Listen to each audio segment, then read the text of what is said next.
Mismo ni Senador Miriam Defensor Santiago na tatakbo siya sa pagkapangulo sa 2016 elections.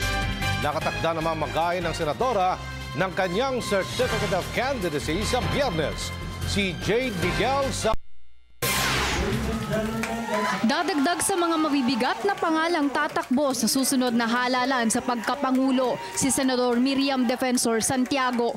Kinumpirma ng senadora na nakatakda siyang maghain ng kanyang Certificate of Candidacy sa Biyernes. Possibly Friday because it's always such a circus there during the date for filing certificates.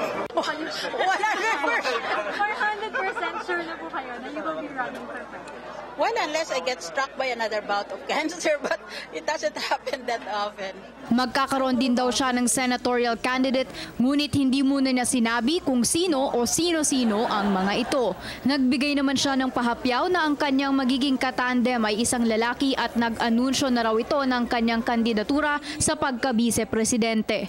Ayon sa senadora, tatakbo siya sa ilalim ng kanyang partido, ang People's Party, at pagbibigyan niya ang kahilingan ng publiko na tumakbo sa pinakamataas na posisyon sa bansa. Judging by the response of the crowd today, I probably would do that because it seems to me like I will disappoint a lot of people. Para sa Telebisyon ng Bayan, Jade Miguel.